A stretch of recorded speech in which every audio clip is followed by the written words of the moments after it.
오늘 이 시간 우리에게 주시는 하나님의 말씀은 구약성경 1266쪽에 있는 호세아서 10장 12절의 말씀입니다. 이 시간 하나님의 거룩한 말씀을 대신하여 대독하여 읽겠습니다. 너희가 자기를 위하여 공의를 심고 인애를 거두라. 너희 묵은 땅을 기경하라. 지금이 곧 여호와를 찾을 때니 마침내 여호와께서 오사 공의를 비처럼 너희에게 내리시리라. 아멘. 오늘 호세아 10장 12절의 말씀을 토대로 공의의 하나님이라는 제목으로 하나님의 말씀의 은혜를 나누도록 하겠습니다. 어느 때나 어느 순간이나 심판이라고 하는 자리는 참으로 중요한 것 같습니다. 축구 경기를 해도 또는 농구 경기를 해도 다양한 어떤 스포츠나 그런 게임들을 할 때 우리 레프리라고 하는 주심의 역할은 굉장히 중요하지요. 그 레프리의 역할은 다른 거 없습니다. 어느 하나의 경기들이 진행이 될 때 그 레프리가 있으므로 이것이 파울인지 아닌지 또는 상대편 선수에게 위험을 가했는지 안 가했는지 이런 중요한 어떤 확인들을 해주는 역할이 바로 레프리 주심이죠.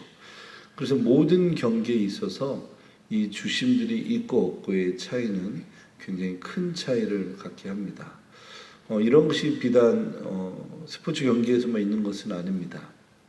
가령 가정에서도 아이들이 이렇게 놀다가도 아주 크고 작은 일이 아님에도 불구하고 작은 것 하나에 이렇게 이 아이들이 큰 소리들이 오가게 되면 엄마든 아빠든 그 자리에 찾아가서 누가 잘했는지 누가 못했는지의 문제보다는 이 문제를 함께 극복하기 위해서 하나의 방법들을 아이들과 논의하는 것이 오늘날 젊은 부모의 세대들의 또한 역할이 아닌가 생각을 하게 됩니다.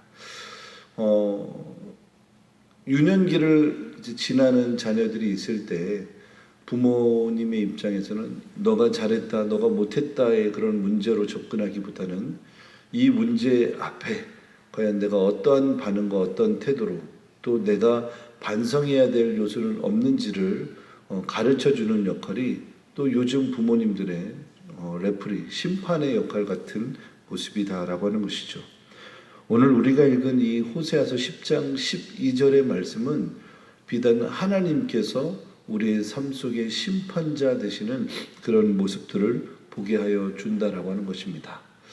매 순간순간마다 우리들이 사고하고 생각하고 또 하나님의 은혜를 구하는 그 모든 순간들이 있지 않겠습니까? 그런 모든 순간순간마다 하나님께서 우리의 주심이 되어주시고 또 부심이 되어주셔서 모든 순간들을 해석할 수 있는 힘을 주고 그 상황들을 바르게 이해할 수 있도록 도와주는 분이 우리 하나님이시다라고 성경은 기록하고 있는 것입니다. 그래서 호세아서가 가지고 있는 중요한 어떤 말씀의 어떤 핵심 가운데 하나는 여호와 하나님이 우리의 구원자가 되신다라고 하는 내용을 아주 중요하게 담고 있다고 하는 것입니다.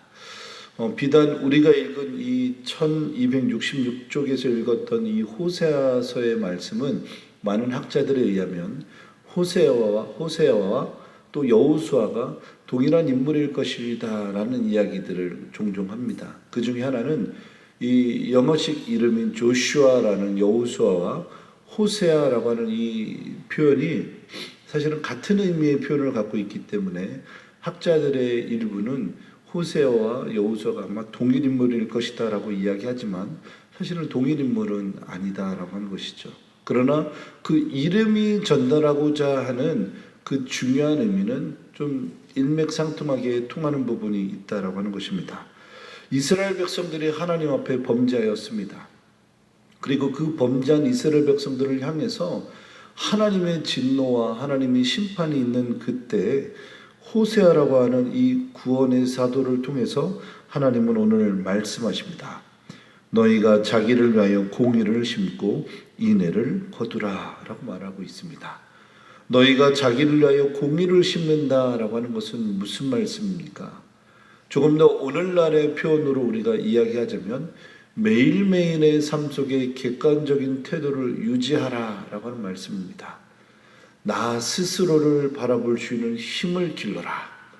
내가 하나님 앞에서 사람 앞에서 언제나 정직하고 바르고 하나님이 기뻐하시는 삶의 태도를 갖기 위해서 몸부림쳐야 한다라고 하는 그 의미를 전달하고 있는 것입니다. 오늘날을 살아가고 있는 많은 현대 시대를 살아가고 있는 성도들에게 이런 내 스스로를 객관적으로 보는 힘들이 점점 어려워지는 시대가 아닌가 생각합니다. 내 자신에 대해서는 굉장히 관대하고 그러나 타인에 대해서는 굉장히 네거티브한, 또 내 자신에 대해서는 굉장히 파지티브한데 또 상대방에 대해서는 굉장히 이 비판적이고 날쌘 어떤 검들을 두른 듯한 태도로 우리가 대할 때가 너무나도 많다고 하는 것이죠. 하나님의 거룩한 나라가 이 땅 가운데 오기를 기도하는 이들에게 가장 중요한 어떤 신앙의 태도가 있다고 한다면 나 스스로를 하나님 앞에 객관적인 사고로서 대하고 나에 대해서 관대한 태도가 아니라 객관적인 태도로 대하고 또 우리 주변에 많은 그리스도인들이 아닌 비신자들을 향해서 긍휼한 마음으로 사랑의 마음으로 나아가야 하는 모습이 우리들의 모습이어야 하는 것이 아닌가 생각을 해보게 됩니다. 서울의 온누리교회 하영조 목사님께서 별세하신 지 약 한 10년이 가까이 돼갑니다.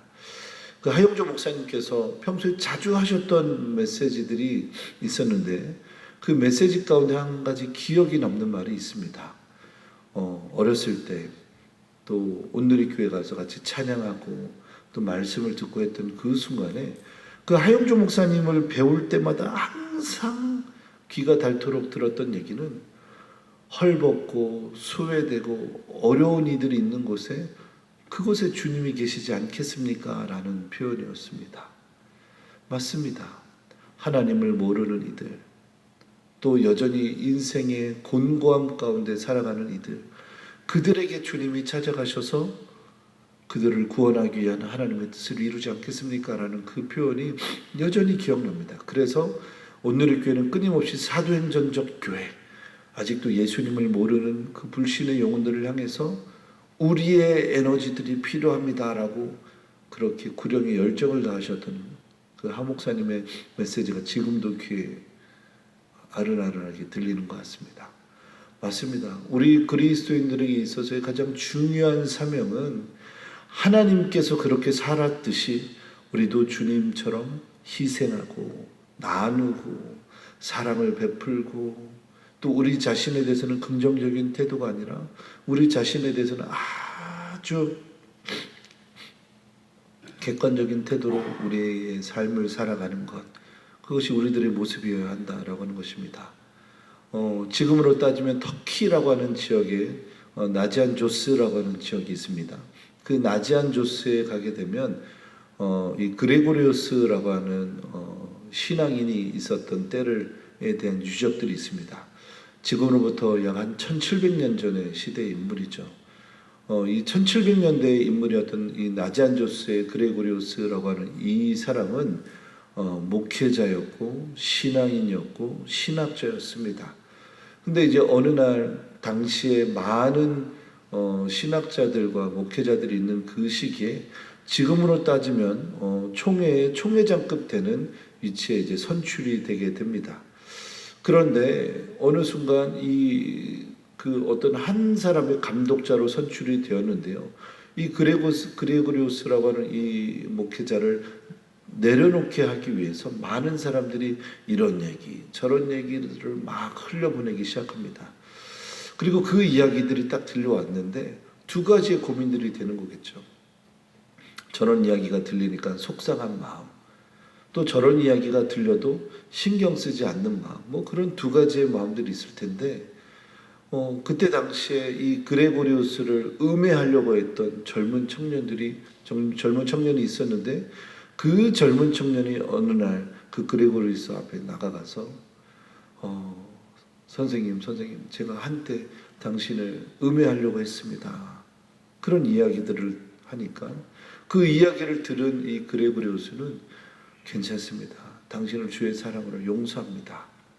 그리고 자기를 비난하고 비판하는 그 다양한 세력들이 있다는 얘기를 듣고 그 자리를 내려놓고 자기가 사역했던 그 그레고리오스라고 그 나지안조스라고 하는 터키 지역에 가서 조용히 하나님의 부르심의 사명들을 감당했다는 내용들을 최근에 읽었던 것 같습니다.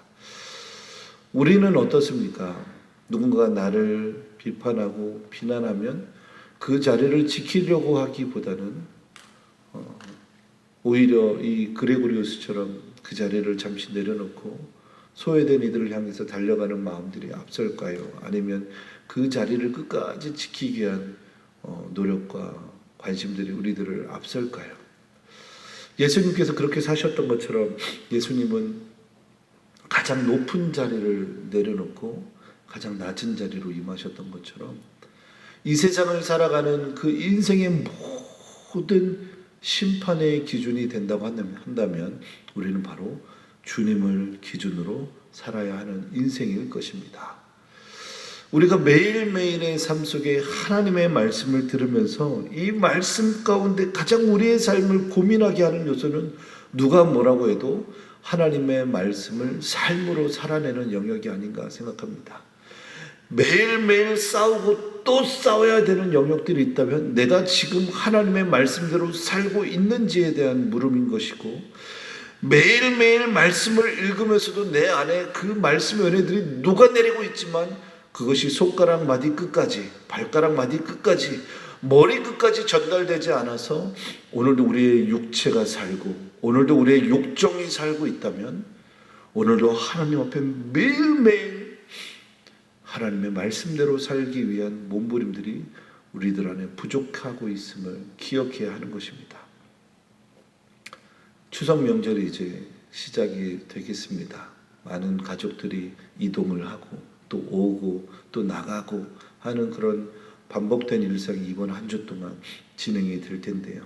바라기는 하나님께서 오늘 말씀을 통해서 우리의 삶의 심판자가 되어주시겠다라고 말씀하고 있는 것처럼 그 인내하신 그 하나님의 성품 가운데 나아가고 또 그 말씀을 삶으로 살아내기 위해서 내가 주인이 아니라 하나님이 주인 되심을 고백하는 그런 한날이 되기를 소망합니다. 아이들과 함께 저 평화로를 따라서 가족과 함께 새별 오름을 올라갔습니다. 이렇게 한 걸음 한 걸음 막 그 갈대를 이렇게 보면서 한 걸음 한 걸음 높은 곳을 향해서 올라가는데 아이들이 그런 얘기하는 겁니다. 힘들어요. 너무 힘들어요. 당연히 힘들죠. 5살 아이, 9살 아이가 올라가기에는 굉장히 높은 오름입니다. 그럼에도 불구하고 아이들한테 아빠로서 이런 얘기를 하는 겁니다. 저기 정상까지 좀 가면 좋겠다. 그래서 아이들한테 힘들지만 아빠가 끝까지 손 잡아줄게. 뒤에서 밀어줄게. 그리고 앞에서 끌어줄 테니까 같이 가자. 천천히 가더라도 함께 가보자. 그러다가 또 이렇게 올라가다가 또 중간에 섭니다. 힘들어요. 그만 가요. 업어주세요. 뭐 이런 얘기를 합니다. 이제 그때는 이제 또 이렇게 이야기합니다. 얘들아, 지금은 너무 힘든데 끝까지 올라가야 볼 수 있는 것들이 있어. 그리고 새별오름 정상에 딱 가니까 조그만한 정상의 이 비석이 하나 보입니다. 그리고 거기 가서 사진 한 장은 딱 찍고 아이에게 이런 이야기를 했습니다. 얘들아, 정상에 올라오니까 너무 좋지. 저기 한라산도 보이고 저기 바닷가도 보이고 얼마나 경치가 좋아. 그런데 이렇게 정상에 올라와 봐야 보이는 것들이 있어. 이렇게 높은 데 올라와 봐야 보이는 것들이 있어. 아이들에게 높은 곳에 올라가야 보이는 것이 있어라고 이야기하지만 사실은 그 말 하나하나에는 이렇게 참고 이겨내고 이러한 수고로움들이 있어야 그제서야 보이는 것들이 있어라는 것을 이야기하는 겁니다. 우리가 살아가는 인생의 순간들이 다 그런 거 아니겠습니까? 우리들이 하나님 안에서 더욱더 성화되어 가는 것이 우리들의 인생의 목표라면 우리가 더욱더 주님이 걸어가신 그 길이의 흔적들을 달아가는 것이 우리들의 인생의 목표라면 그 힘든 순간, 어려운 순간, 고난의 순간, 그리고 많은 비난과 비판의 순간들을 하나씩 이겨내고 그제서야 하나님의 시각대로 보여지는 것들이 있지 않겠습니까? 그것을 우리가 보고 느끼는 한 주가 되어야 하겠습니다. 바라기는 오늘 하루를 살아가는 그 순간에도 맞아, 주님이 우리의 심판이 되시고 우리의 주심이 되시고 우리의 레프리가 되시지, 그 마음을 안고 살아가는 우리 귀한 성도님들이 되시길 축복합니다. 이 시간 말씀을 기억하며 하나님 앞에 기도하겠습니다. 하나님, 오늘 한날을 살아감에도 우리가 하나님께서 우리의 삶에 주심이 되어주시고 심판자가 되어주셔서 우리 자신에 대해서는 긍정적인 생각을 갖고 살아가기보다 하나님 앞에 매 순간순간마다 우리 자신들을 부인하고 그리스도 예수의 십자가를 따르는 우리가 되게 해달라고 기도하시고, 아직도 하나님을 모르는 묻 하나님의 거룩한 성도들을 향해서 우리의 기도가, 우리의 마음이 흘러내릴 수 있도록 기도하고, 또한 오늘도 매일매일의 삶 속에 하나님의 말씀대로 살기 위해서 몸부림치는 우리가 되게 해달라고 이 시간 함께 기도하겠습니다. 은혜가 풍성하신 아버지 하나님, 오늘도 하나님의 거룩한 성전에 나와 기도할 수 있는 은혜를 주시니 감사드립니다. 우리가 매일매일의 순간 하나님께서 주신 그 은혜들을 기억하올 때 값없이 주신 은혜, 가까이 보게 하셨던 은혜, 모든 순간순간 우리에게 허락하신 그 은혜들을 다시 한번 감사하며 고백할 수 있는 은혜의 시간이 되게 하여 주시옵소서. 아버지 하나님, 이 새벽에 나와 주님의 말씀을 듣고 기도할 수 있는 것이 은혜요, 이 새벽에 나와 하나님의 성전에서 찬양할 수 있음이 은혜요, 이 새벽에 나와 하나님께서 온 우주 만물을 창조하셨던 그 밤의 질서를, 그 밤의 아름다운 달과 별을 볼 수 있는 것 또한 은혜인 줄로 믿습니다. 이렇게 다양한 많은 감사의 제목들을 안고 살아가는 저희들에게 오늘 한 날도 승리의 날, 복된 날 되게 하여 주시옵소서. 우리 주님께서 공의의 하나님이 되어주시겠다 말씀하고 있는 것처럼 우리의 삶 속에 오로지 심판자는 주님이심을 기억하여 우리의 삶의 현장에서, 직장과 가정의 현장에서도 오직 주님만의 우리 삶의 레프리요, 주심이요, 심판임을 기억하여 감사의 삶으로 하루를 시작하고 마무리하는 복된 날이 되게 하여 주시옵소서. 하나님, 이 새벽에 나와 간절히 기도하는 제목들이 있어 이 새벽에 나온 성도님들이 있습니다. 주님께서 그 기도 제목들 하나하나 세밀하게 응답하여 주시고 그 기도 제목들이 삶의 영역에 아름답게 열매를 맺을 수 있도록 도와주셔서 주님의 풍성한 열매가 오늘 한날 가득 넘치게 하여 주시옵소서. 주님께서 말씀하여 주셨던 것처럼 문을 두드리는 자들에게는 열릴 것이라 말씀하고 있는 것처럼 오늘도 간절한 마음을 담아 이 새벽에 구하는 제목들이 오늘 하루 아주 급한 시기에도 빠르게 응답하여 주실 것을 믿사오니 복의 복을 더하여 주시옵소서. 오늘도 아버지 하나님, 온 곳곳 흩어져 믿음의 삶을 살아가는 우리 재경의 성도들, 재경의 청년들, 세계와 열방에 흩어져 하나님의 복음을 증거하는 귀한 제주영락의 믿음의 가족들이 있습니다. 하나님께서 그분들의 삶을 지켜보호하여 주시고 그리스도의 풍성한 아름다운 사랑의 열매 가운데 거하도록 은혜를 베풀어 주시옵소서. 매일매일의 삶 가운데 언제쯤이면 이 마스크를 벗을 수 있겠습니까? 라고 물으며 주님 앞에 기도하는 가운데 있습니다. 주님, 많은 지혜로운 자, 또 지식을 겸비한 자, 또한 이 나라 이 민족과 세계와 열방을 위해서 지금도 헌신하고 수고하는 이들을 통해서 하나님께서 거룩한 열매를 맺어갈 수 있도록 도와주시고 세계와 열방이 오직 하나님의 사랑의 손길 가운데 있음을 기억하여 이 코로나 팬데믹이 속히 끝날 수 있도록 은혜를 베풀어 주시옵소서. 보이는 곳에서 보이지 않는 곳에서 수고하는 이들이 있습니다. 하나님께서 그들의 수고를 기억하시고 하나님의 거룩한 말씀으로 위로하사 하나님의 은혜의 자리, 십자가의 자리, 말씀의 자리 가운데서 승리할 수 있도록 많은 수고로움을 감당하는 이들에게 은혜를 베풀어 주시옵소서. 포괄적 차별금지법으로 인해서 많은 제주의 도민들이 함께 기도하는 가운데 있습니다. 주님, 우리의 기도를 들으시고 그 기도가 세밀하게 구체적으로 응답되어 주시도록 은혜를 베풀어 주시고 많은 도내 사백의 교회들이 함께 기도함으로 하나님의 놀라운 은혜와 역사들이 일어날 수 있도록 은혜를 베풀어 주시옵소서.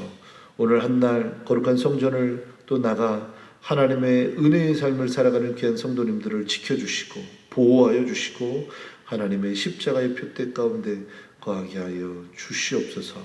감사드리며 예수 그리스도 이름으로 기도드리옵나이다. 아멘.